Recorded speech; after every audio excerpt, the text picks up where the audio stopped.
Pick up a cup of coffee. Hold it in your hands for a second. Feel the warmth, the weight of it, the ceramic against your palms. This cup is sitting still. You are sitting still. The table beneath you is still. The floor beneath that is still. None of that is true.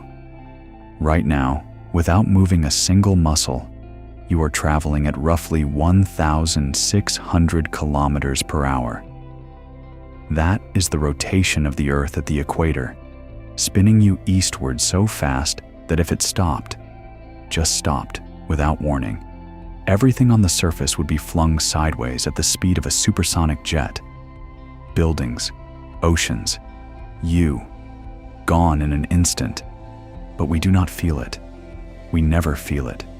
The spin is so smooth, so constant, that your body registers it as stillness. You are moving at the speed of a bullet, and it feels like sitting in a chair. Now go bigger. That spinning Earth is also hurtling through space around the sun at roughly 107,000 kilometers per hour. That is 30 kilometers every single second. While you read this sentence, this one sentence, Earth moved about 150 kilometers around its orbit. The coffee cup moved with it. You moved with it. You felt nothing. Go bigger still. The sun is not sitting still either. The entire solar system, sun, Earth, every planet, every moon, every comet, the asteroid belts, all of it, is orbiting the center of the Milky Way galaxy at approximately 828,000 kilometers per hour. One full orbit around the galaxy takes roughly 225 million years.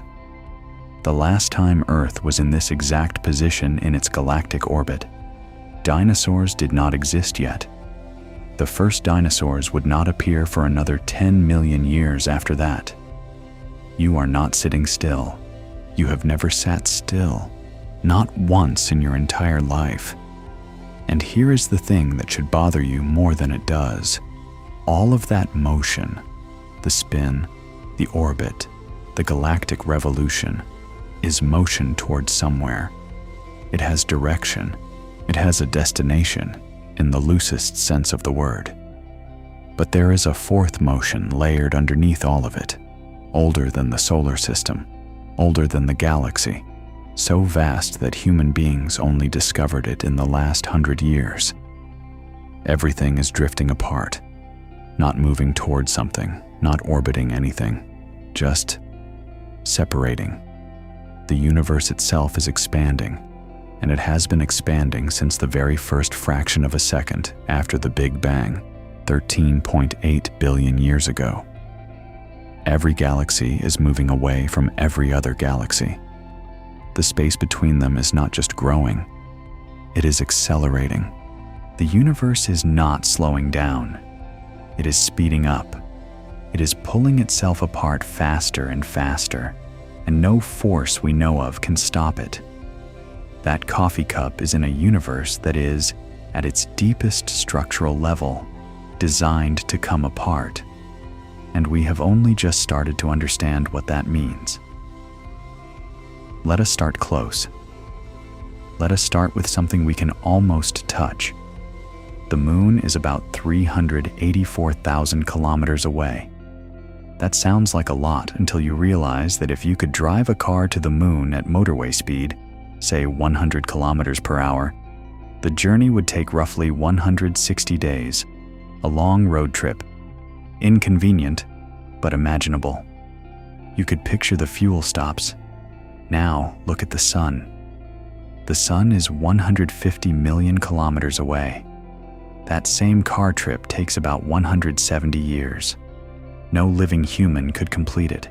Your great-grandchildren's great-grandchildren might arrive if the car never broke down and no one needed to sleep.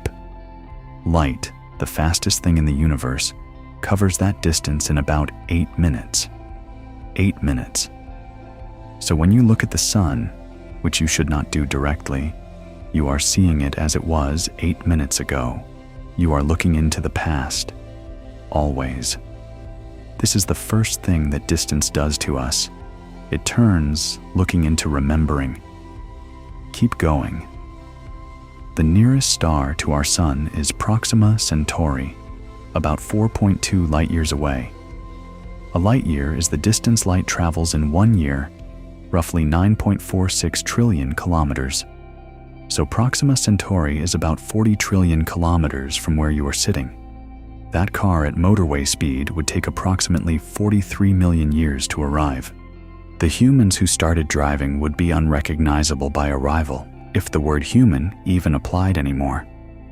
The Voyager 1 spacecraft, the most distant human-made object ever launched, traveling since 1977, has covered about 24 billion kilometers. It is not even halfway to Proxima Centauri. It will not arrive in any meaningful sense of the word. It will drift in interstellar space for tens of thousands of years before coming anywhere close to another star system. We sent something into the void. It is still going. It will not get there. Now pull back to the galaxy. The Milky Way is roughly 100,000 light-years across. If Proxima Centauri felt impossibly far, the far edge of our own galaxy is 25,000 times farther than that. The oldest stars in the Milky Way are about 13 billion years old, and they formed when the universe was less than 1 billion years old, before the solar system existed, before Earth existed, before anything you have ever touched existed. And our galaxy is not special. There are an estimated 2 trillion galaxies in the observable universe. 2 trillion.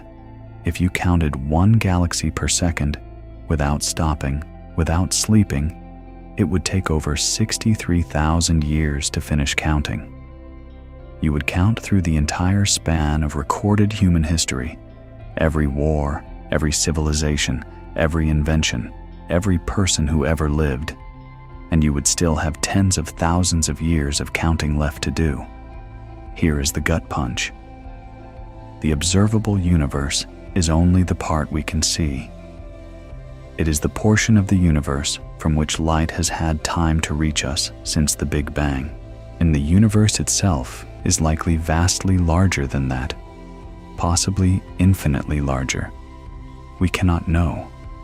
We cannot observe beyond the boundary of our own light horizon. There may be regions of the universe so far away that no signal from them, traveling at the speed of light since the beginning of time, has reached us yet.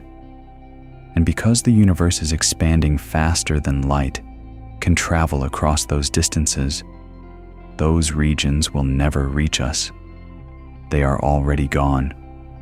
Not gone like destroyed, gone like unreachable, permanently, forever. And they do not know we exist either. This is what the expansion of the universe actually means at a human level. It is not just a physics fact. It is a fact about loneliness. Right now, as you read this, galaxies that were once observable are slipping past our cosmic horizon. In a few billion years, the night sky will look different. Not because stars die, though they will, but because the galaxies beyond our local group will have drifted so far, expanded so fast, that their light will no longer reach us. Future civilizations, if any exist, will look up at a night sky and see only our local cluster of galaxies. They will think they are alone in the universe, because from where they stand, they will be. We are living in a rare window of time, right now in the history of the cosmos, where we can still see far enough to know how big it all is. That window is closing, not in our lifetimes, but it is closing. And here is the question that should keep you awake at night. If the universe is built to expand, built to pull apart, built to eventually isolate every cluster of matter from every other cluster until nothing can reach anything, what does that mean for everything we are, everything we have built, everything we have ever loved? What does it mean to live inside something designed, at its core, to come apart? The universe does not have a plan for you. That is not a cruel statement. It is actually the most honest thing physics can offer. The laws of thermodynamics do not make exceptions. Gravity does not have favorites. The expansion of space-time does not pause for significance. Everything that exists, every star, every galaxy, every civilization that has ever risen on any world anywhere in the observable universe, is subject to the same trajectory, entropy. The universe trends toward disorder, always. It began in an extraordinarily low entropy state, everything compressed into a singularity, ordered almost beyond comprehension. And it has been relaxing into disorder ever since. Stars burn through their fuel and die. Black holes eventually evaporate through Hawking radiation, so slowly it makes geological time look frantic. The last black hole will finish evaporating roughly 10 to the power of 100 years from now. A number so large, there is no comparison that helps. Write it as a 1 followed by 100 zeros and stare at it. After that, current physics suggests there is nothing. No stars, no planets, no atoms in any organized form. Just a cold, dark, expanding void of particles, too separated to ever interact again. This is called the heat death of the universe. And it is almost certainly how this ends. And sit with that for a moment. Now here's the thing about living in a universe designed to come apart, which we sometimes forget because the coffee is warm and the room is familiar, and the days keep arriving like they always have. We are made of stars, not metaphorically, literally. The carbon in your body, the iron in your blood, the calcium in your bones. These were all forged inside stars that lived and died before our sun existed. The oxygen you are breathing right now was created in the nuclear furnaces of massive stars that exploded as supernova billions of years ago and scattered their remains across the galaxy. Those remnants, drifting for millions of years, collapsed under gravity into a new solar system, into the Earth, into the ocean, into life, into you. You are what the universe does when it has 4 billion years and the right conditions. And this is where the science stops being cold. Because here is the honest weight of it. In a universe trending toward disorder, toward separation, toward silence, complexity appeared, life appeared, consciousness appeared. Something arose from the physics that could look back at the physics and ask why. That is not nothing. In fact, given the trajectory of the universe, it might be everything. We are temporary. Spectacularly, heartbreakingly temporary. The sun has about 5 billion years left. Earth, realistically, has about 1 billion years left before the sun's increasing luminosity makes the surface uninhabitable. Our species has existed for roughly 300,000 years. Recorded history is about 5,000 years old. Everything you personally will ever do fits inside a human lifespan of perhaps 80 or 90 years. Against the backdrop of a universe that will run for 10 to the power of 100 years. 80 years is not even a rounding error. And yet, you felt the warmth of that coffee cup, that sensation, that small, ordinary, unremarkable sensation is something the cold void of post-heat death space-time will never have. The molecules will still exist, scattered and inert, but nothing will be warm, nothing will notice anything. The physics will continue in some form, but there will be no perspective inside it to register that continuation. Right now, there is a perspective. Yours. The universe, for all its scale, for all its indifference, for all its designed impermanence, produced something capable of finding it beautiful, something capable of measuring the distance to Proxima Centauri and feeling small, something capable of learning that it is hurtling through space at nearly 1,000,000 kilometers per hour and sitting quietly with that knowledge, holding a warm cup. The drift is real, the separation is real, the end is real.